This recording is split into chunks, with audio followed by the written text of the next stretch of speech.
Welcome to Journey to the Sunnyside, the podcast where we have thoughtful conversations to explore the science of habits, uncover the secrets to mindful living, and of course, inspire your own mindful drinking journey. This podcast is brought to you by Sunnyside, the #1 alcohol moderation platform.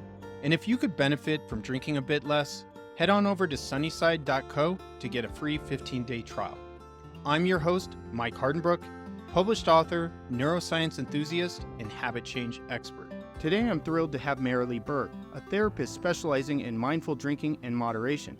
Join us as we explore her therapeutic approaches to changing your relationship with alcohol.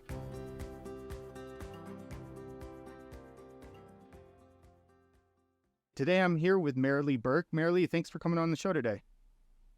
Thank you so much for having me. Well, you are a therapist and you particularly work with alcohol and substance use therapy. But before we get into all that, why don't you just tell us a little bit about your practice and how that all came to be, and we'll get started with that.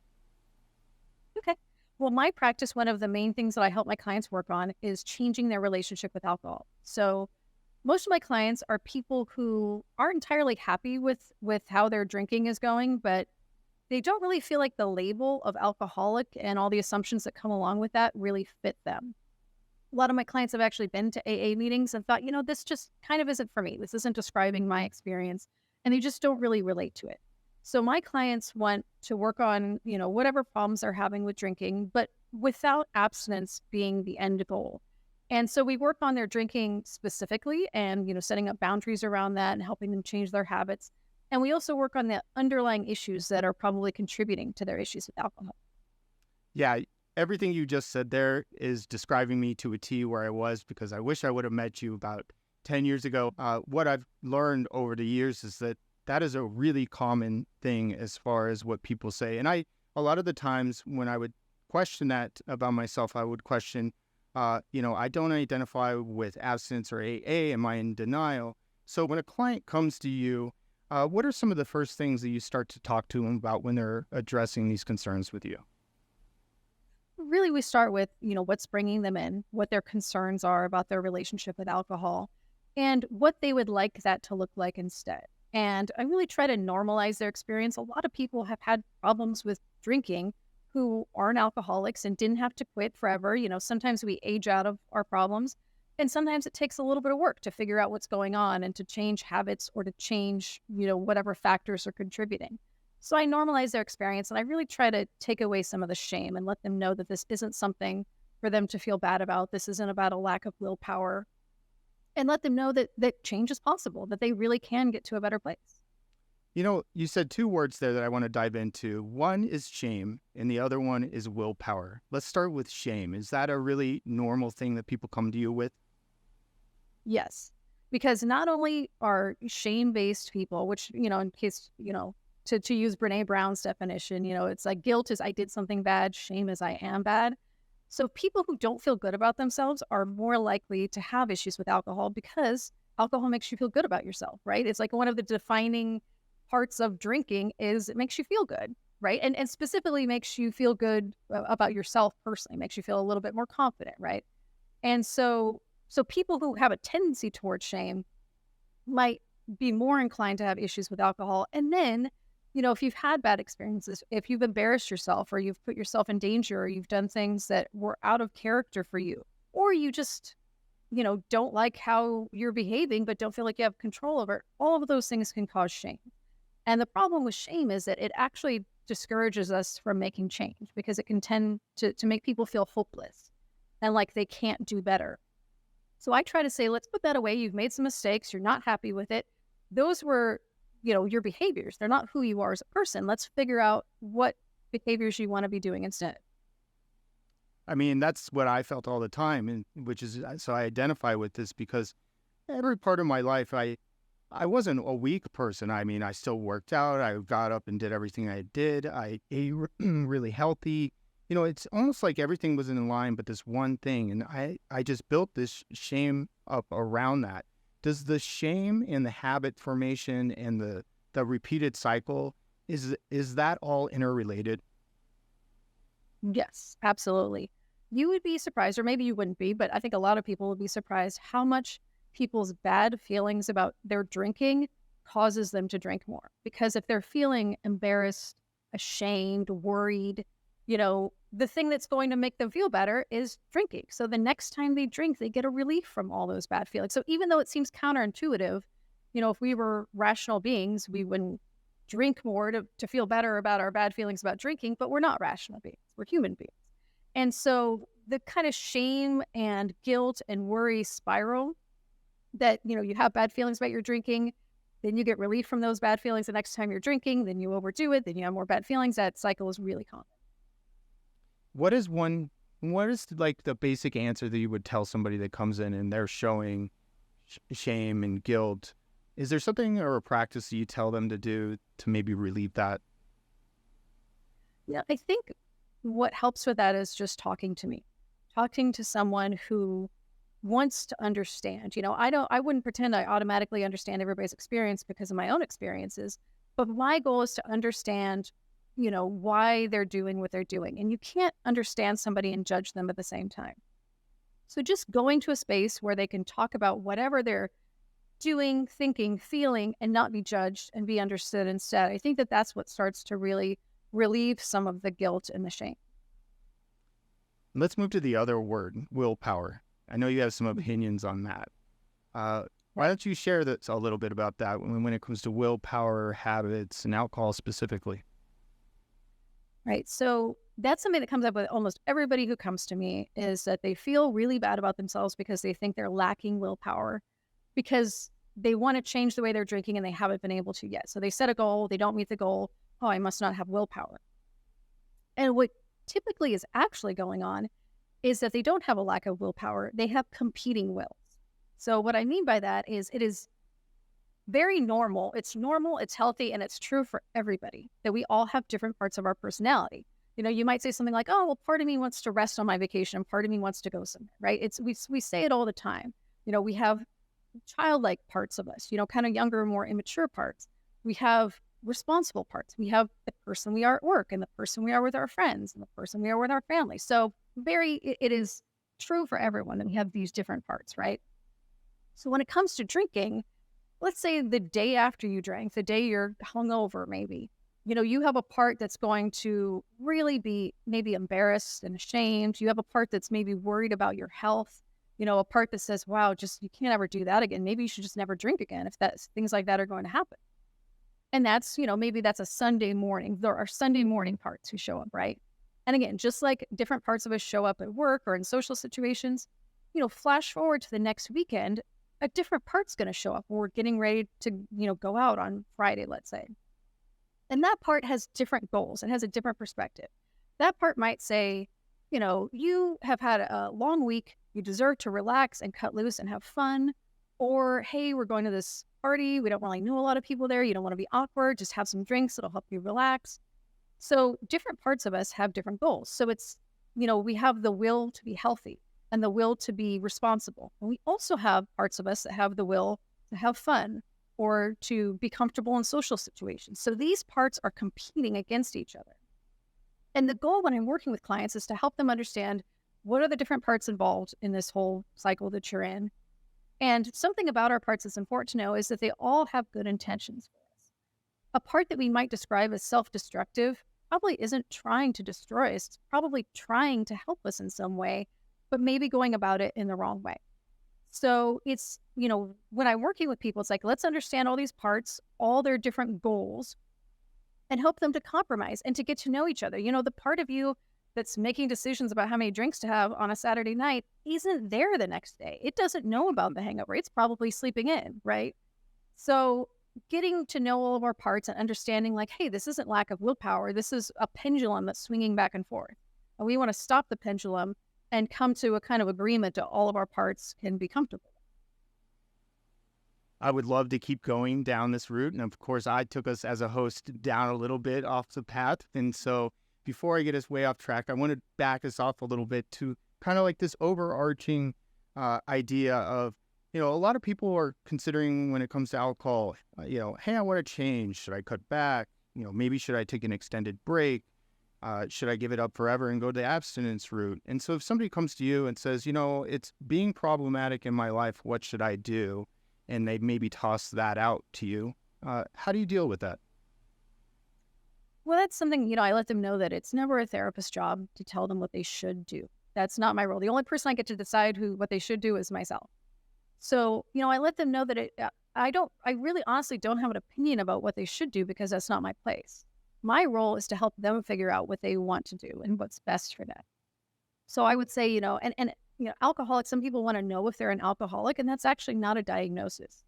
If they find it helpful, I can help them to understand if they might have an alcohol use disorder diagnosis, but that's only if they ask me. That I don't find diagnosis to be especially helpful for people because, it's another label that might make them feel, that it's harder to just change their habits than it might be.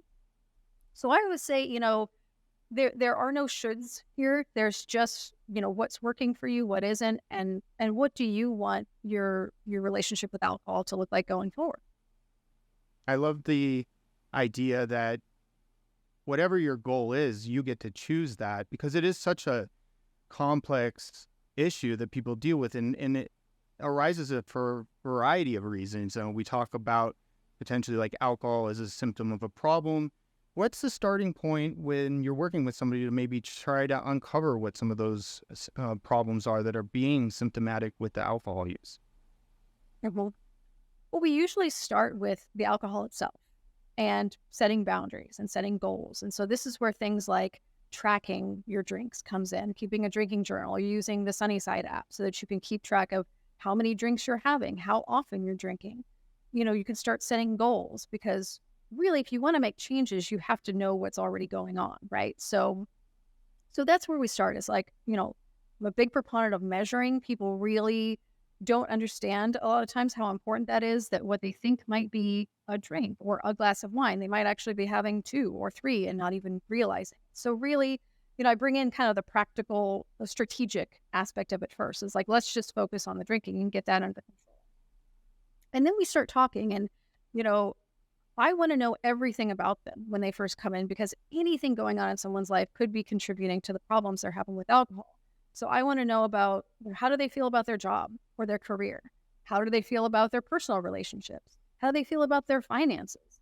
And then I want to know about them as a person. I want to know, are they anxious? Are they depressed? Do they have low self-esteem or low self-worth? And we also, we go into the past because I want to know the history of their drinking. How long have they been having the problems they're having, but also when did they start drinking and what was that like and what instigated the start of the relationship. And also if someone has past trauma that is not resolved, that can often contribute to alcohol problems because someone might not even recognize that whatever they're struggling with today is actually related to something that happened years or decades ago. And so if you don't really know what the root of the problem is, it's a lot harder to address it. And a short-term solution like drinking can seem like a good idea in those kinds of situations. So really I take a full, let's look at all this 360-degree angle because everyone's different and anything could be a potential trigger for drinking problems. What do you say to people that come to you and say, maybe I'm drinking too much, but I don't think it's a problem. And, you want to maybe dig a little deeper as into what's the root of why they're drinking too much. And the response is basically, I just like drinking. I like drinking, and sometimes I get carried away with it, or I go to the weekends and, I'm with my friends, but I go out every weekend. So, but I want to change my relationship with alcohol. What's the starting point in that case?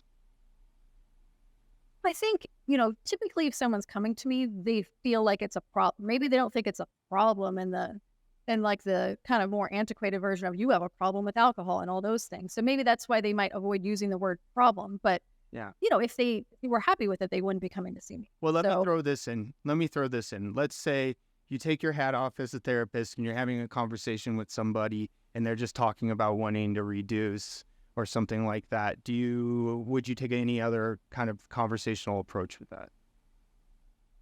Yeah, that would be different if somebody was asking me in a personal setting. So I think the first thing I would probably do is, recommend something like the Sunnyside app and say, hey, there are these apps that help you track your drinking and keep track and set goals and that kind of thing. And there's accountability and, let them start there because some people, there really might not be deeper issues. It could just be bad habits that maybe started when they were younger and they were binge drinking with their friends and now they've kind of outgrown it, but they don't know how to change the habit. So I would just start there. I would just say, hey, there are tools that can help you change habits.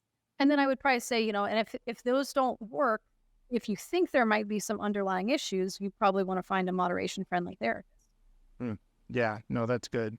So speaking of moderation friendly therapist, uh, you work with mindfulness based psychotherapy. Can you tell me what that is actually? Well, mindfulness is, I don't know if you experience this when you talk to people about mindfulness, but a lot of people have a really negative reaction to the idea of mindfulness. And I think what it is they equate mindfulness to meditation, and meditation is something they think is boring and that they're bad at, right? Yep. So I try to get people away from that. What meditation is really doing is training you how to be aware of what your mind is doing. But you don't necessarily need to meditate to be able to do that. So what I want to do with my clients who are trying to change their relationship with alcohol is help them to bring mindfulness into that, to bring mindful awareness into their drinking.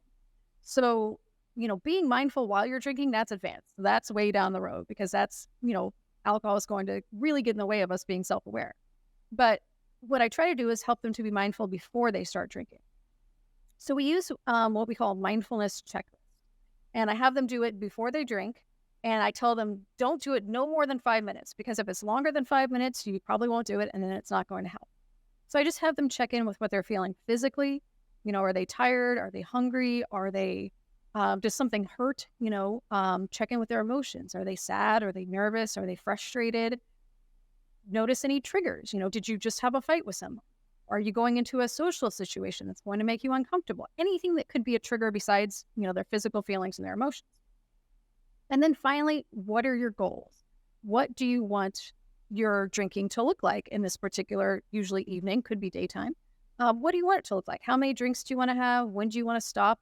Picturing what you want that to look like, because then you're paying attention to what's going on inside of you and what your goals are. And you're a lot more likely to be successful if you've really been mindful about these things beforehand. These are really good steps. Are there a couple practices that are your favorite? You have urge surfing, you have breath work. Though, of course, meditation that maybe some people don't identify with, myself included, to be honest. Are there a couple things that you tend to think work better, or easier to do for most people? I don't typically do a lot of those things anymore. I used to do them a lot when I worked in treatment facilities, because those tended to be DBT or CBT based treatment facilities.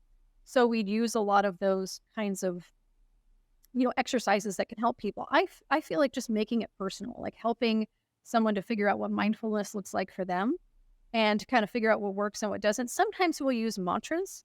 And a mantra can be nice because, you're bringing up this thought, and maybe the mantra is something like, I want to feel good tomorrow.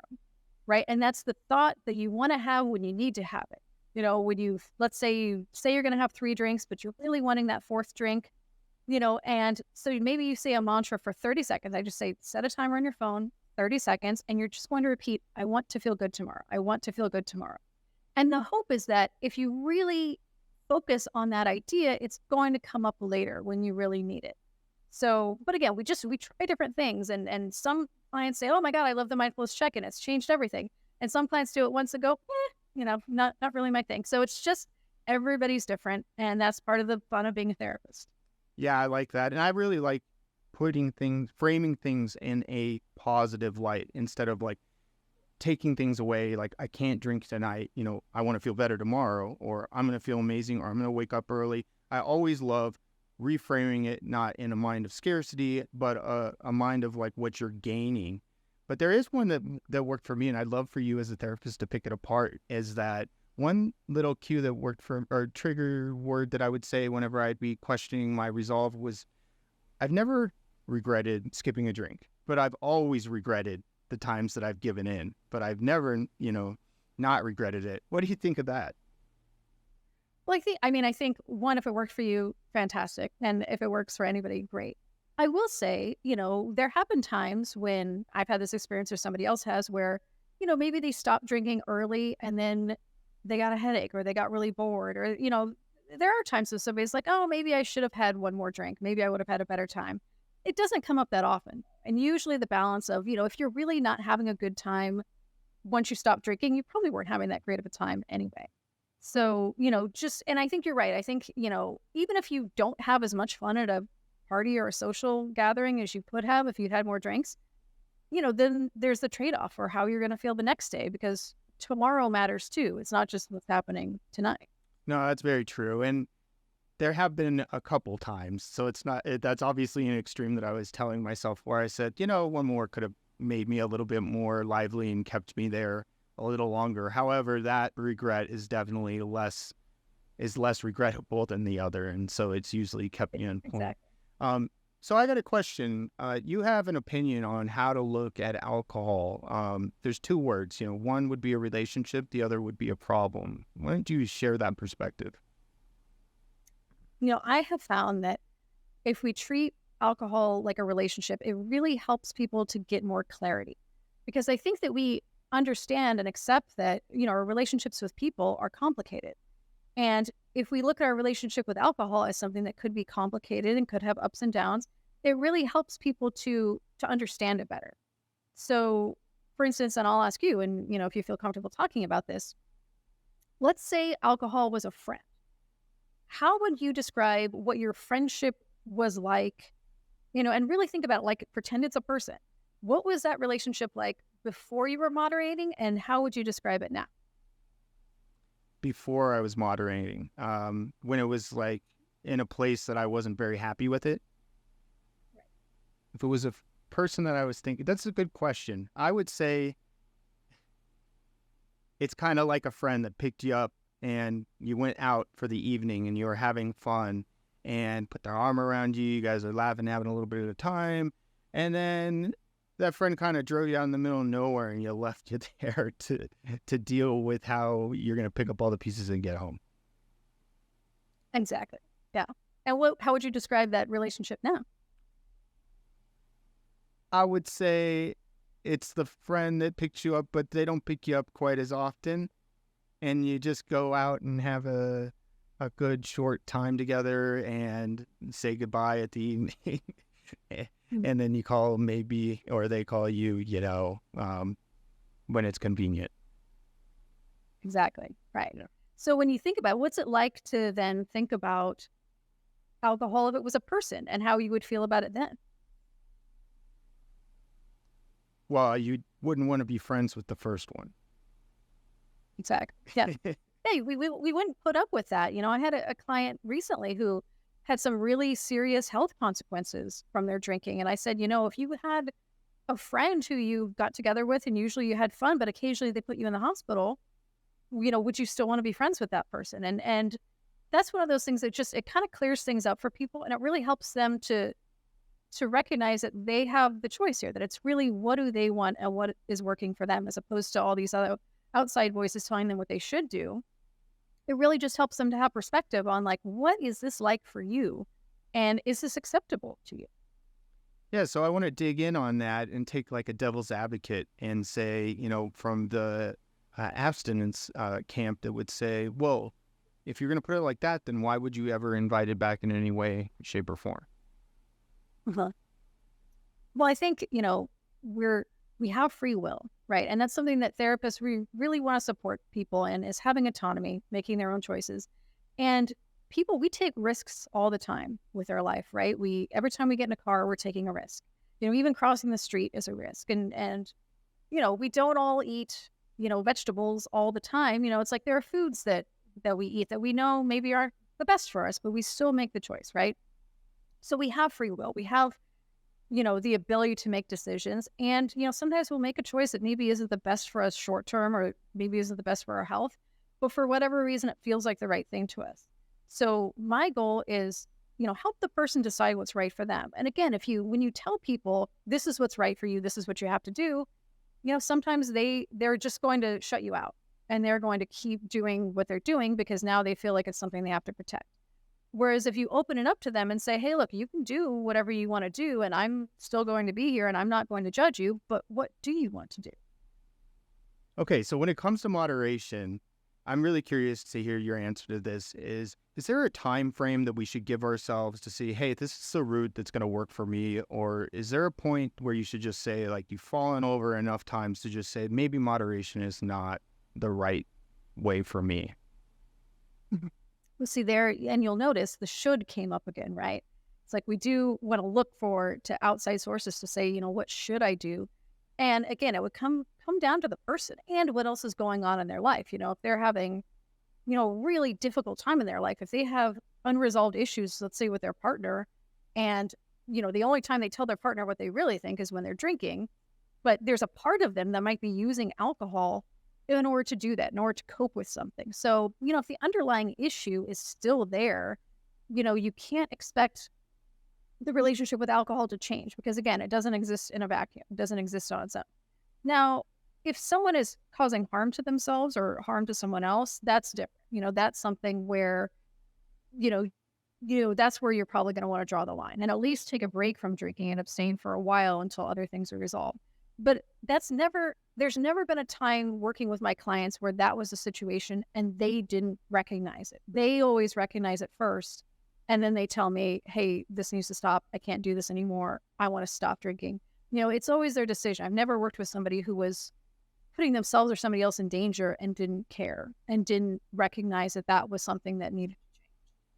Yes. And you said something there that I identify so much with, and that is like flexibility. I think, that things will change, circumstances will change, who you are will change as a person. We all look back 10 years ago and say I was a totally different person. And the same person that maybe decided, myself included in my story, was that, first it was an extended break, then it was, I'm not going to have anything at all. And then over time, I did some experiments. Am I going to reintroduce and moderate? And that actually worked for me. But I still go in and out of, sometimes I'll be on an extended break. Sometimes, it's the holidays and I'm going to allow myself to moderate during that, maybe more than another month. And I think that just the ability to know that, hey, we're always evolving, we're always changing, we're always growing. Circumstances may be more difficult or easier. So I just love what you just said there as far as like, having flexibility. And I think that's really great what you're talking about too, about letting your relationship with alcohol be whatever is working for you in the moment. Because I've had clients who were afraid to take a month off or to take a break from drinking because they thought, well, what are people going to think of me? Are they going to assume I have some kind of a problem or that I can't handle drinking?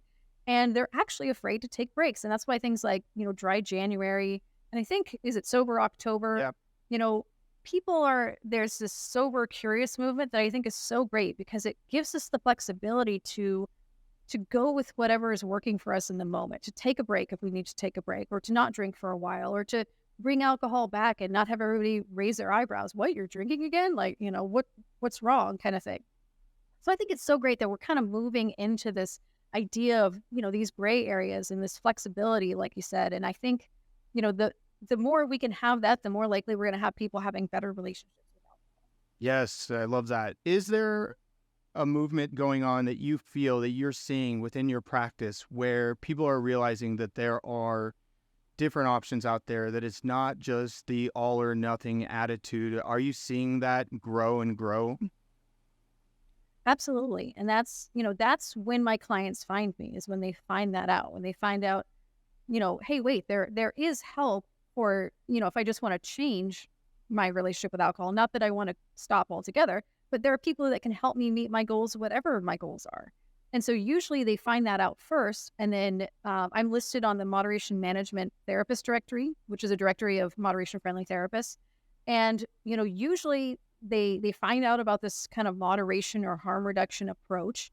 They start researching it and looking into it. And then they stumble across a directory and find out, oh, there's somebody who can help me with this. So yes, I think as we're kind of moving toward this different perspective on alcohol and substance use, that is what is, kind of sending clients my way. And I really hope that some therapists will start to find out that this is a way of working with clients, that it doesn't have to be, abstinence only, that you really can, help people to change this issue or these problems in their life with alcohol, just like you would help them change any other problem. Yeah, it's so good. I mean, aligning to somebody's goal is, I think, rather than defining it for them, is really just such an empowering thing for people that gives them confidence to be able to to pave the road that they want in their lives. Mhm. So this has been incredible. I love talking to you. I actually would love to talk to you again and dig into more details. But before we go, why don't you share either one thing that's on your mind that you didn't get to say, or something that you're really excited about? And that could be like a trip or a new project that you're on. Well, I've been really excited about this, about getting to talk to you and be on this podcast. So that's been the exciting thing on my mind lately. And the other thing that I would say is, just to anybody who might, have picked up this podcast and be listening to it, is, don't wait. You can get to a better place, and you'll feel so much better when you do. And you don't have to wait for some kind of rock bottom thing to happen. You can, if you're not happy right now, you can start making the changes now. You can download the Sunnyside app and start tracking and setting goals. Or, if you feel like your issues maybe go a little bit deeper than habit change, go in and start working with a therapist now, especially because I think this fall, with the election that we're having in this country, I think it's going to be a really stressful time. I think there's going to be a lot of frustration and worry and conflict. And if you're already concerned about your relationship with alcohol, start working on it now. Start trying to get to a better place now. There's no need to wait. So yeah, just know that change is possible and that you can get to a better place. And why do it tomorrow? Why not do it today? Yes. And I feel like I said that you have been talking directly to me, because I will say I never hit a rock bottom.